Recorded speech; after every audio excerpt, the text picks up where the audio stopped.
Welcome to a walk from Cornwood in South Devon. We're walking up to Penn Beacon, Shell Top, across to Yealm Steps. This is heading up towards the Eastbrook Gate. The path here is a little bit wet in places, even though it's a dry spell. Once out onto Rook Tor, we're getting good views, although it's a little bit hazy in the distance. Looking east over Ugborough Moor, over Ivy Bridge, and in the distance you can just about make out Bolt Head and then Bolt Tail and the south coast. You can just make out the sea. A little bit windy on top.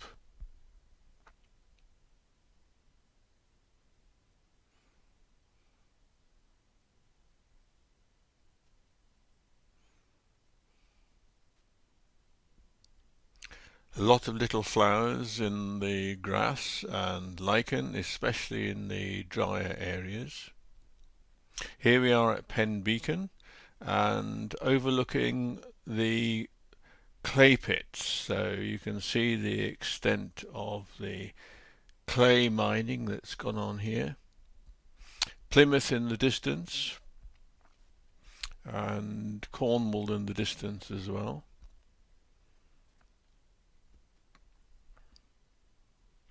We're heading towards Shell Top.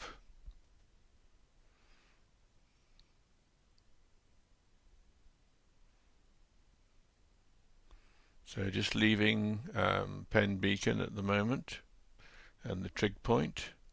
We'd stopped for a coffee break in the shelter of some rocks, as the beacon itself is quite exposed.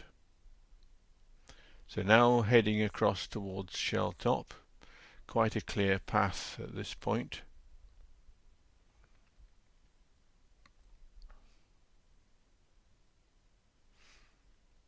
Looking back at Penn Beacon.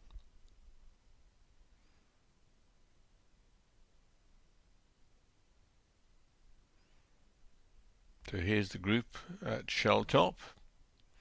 It looks as though this has actually been a burial mound at one point, with a ring of stones.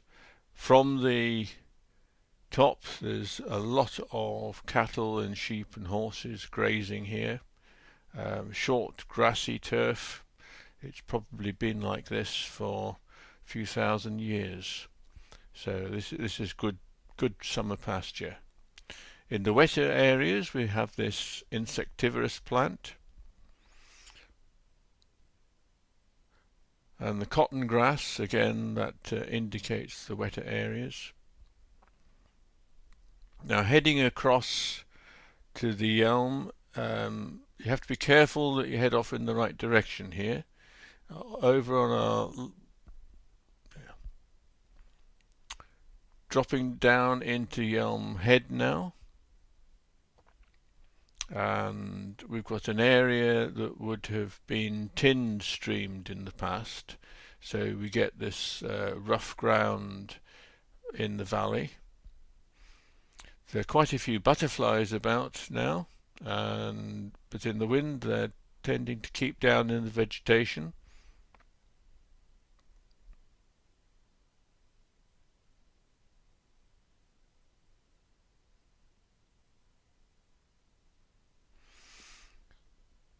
So heading down through the tin streaming area, we're above the falls at the moment.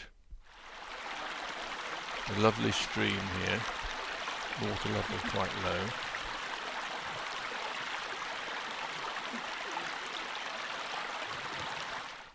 And these are the waterfalls. It's a whole series of little falls. You have to be quite close to them to see the extent of the waterfalls coming down, and it is quite bouldery, so do take care if you're wandering around here. We stopped for lunch.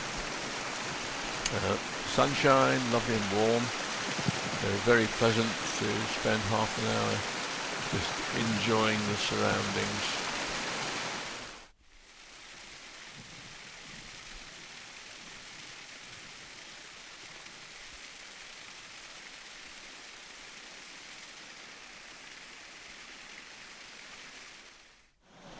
patches of little flowers again among the rocks here.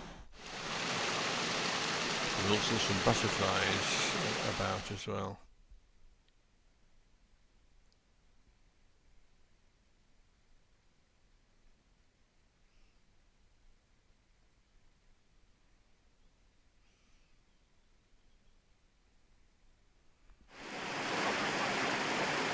So looking back at the waterfalls, you only see little fragments of them.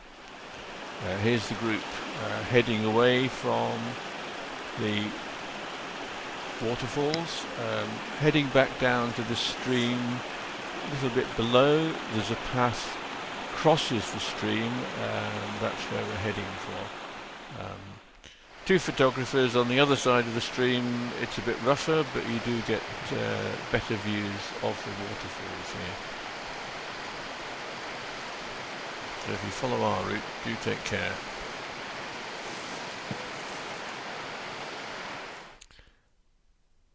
Now, once well below the waterfall, we move into woodland with these scattered trees, and then as we get into Dendals Waste, there's more trees.